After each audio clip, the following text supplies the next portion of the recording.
ইসলামী আন্দোলন বাংলাদেশ একমাত্র দল যারা কিনা জুলাই আন্দোলনে স্বৈরাচার ভাগাতে রাজনৈতিক ব্যানারে মাঠে ছিল।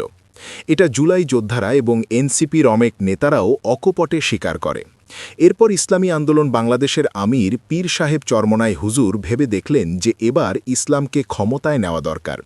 এজন্য সকল ইসলামী দলের এক বক্স ভোট সিস্টেম প্রণয়নের জন্য দিন-রাত চেষ্টা করে যান তিনি।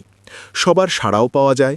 সকল ধরনের নেগেটিভ কটু কথা শুনেও ইসলাম প্রতিষ্ঠার স্বার্থে জামায়াতের সাথেও কথা হয়, তারাও সাড়া যায়। জামায়াতকে কাছে টানতে সবচেয়ে বেশি কটু কথা শুনতে হয়েছে ইসলামী আন্দোলন বাংলাদেশের নেতাকর্মীদের। প্রমাণ হিসেবে টকশোগুলো দেখতে পারেন।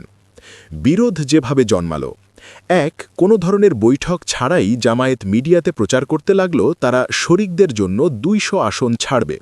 যখন প্রতিবাদ করে বলা হলো আসন সমঝোতা হবে আসনে দলের জনপ্রিয়তার উপর ভিত্তি করে, তখন তারা সেটা স্বীকার করল, কিন্তু মিডিয়াতে আসন ডিক্লেয়ার করা নীতিবিরোধী ছিল। ডিসেম্বর মাসে পুরোটা সময় জুড়ে চরমনাইয়ের পীর সাহেব হুজুর ঢাকাতেই অবস্থান করেছেন বেশি, আসন সমঝোতা মিটিং করার জন্য। কিন্তু আমিরে জামায়াতকে বারবার জানানোর পরও তার তরফ থেকে আশানুরূপ রেসপন্স পাওয়া যায়নি। সে সময় বিভিন্ন ধরনের ব্যস্ততা দেখানোর কারণে বিলম্ব হতে থাকে। আমিরে জামায়াত ততটা গুরুত্ব দেননি যতটা গুরুত্ব পীর সাহেব হুজুর দিয়ে বরিশাল না যেয়ে ঢাকা অবস্থান করছিলেন এবং তাগাদো দিচ্ছিলেন। এবারের কারণটা খুব গুরুত্বপূর্ণ। হঠাৎ শোনা গেল আমিরে জামায়াতের সাথে এনসিপির নাহিদ ইসলামের বৈঠক।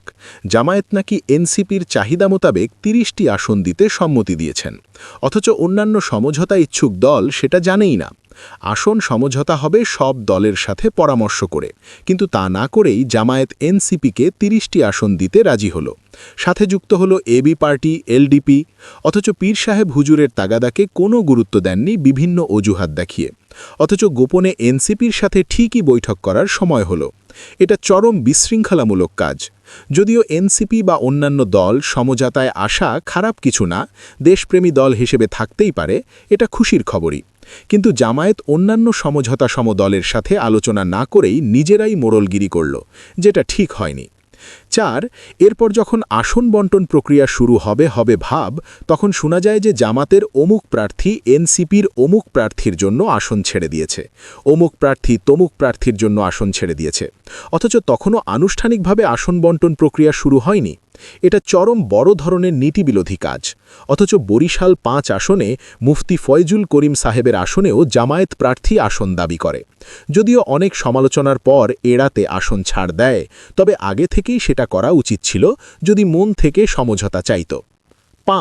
এরপর আসন সমঝোতা মিটিংয়ে কথা অনুসারে কাজ হয়নি।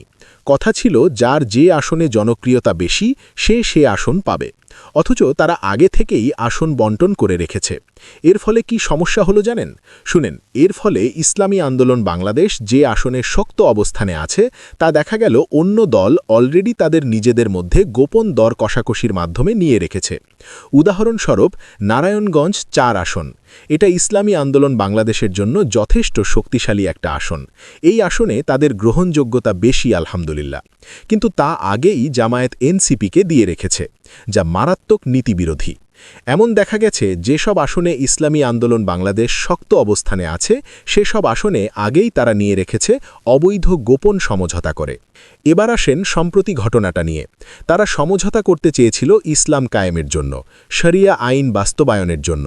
অথচ জামায়াতের আমির রীতিমতো বলে ফেলেছেন যে তারা নির্বাচিত হলে প্রচলিত আইন দিয়েই রাষ্ট্র পরিচালনা করবেন।